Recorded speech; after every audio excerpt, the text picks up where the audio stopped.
钱了，已经累死我了。谢谢吧。哎，这你买到啦？我找了好多代购都说没货，我上周去东京买的。哦，你去旅游啦？怎么都没跟我说？我说几天，想着不重要就没告诉你。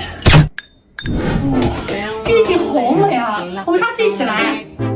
哦，对了，你想什么发给我，我给你买。好吧。那我减肥呢。我身材刚刚好，减什么肥啊？下个月就订婚啦！订婚。哦，对了，你还没看过新闻照片吧？我发给你。你看这张，拍的好美啊，是不是还挺帅的？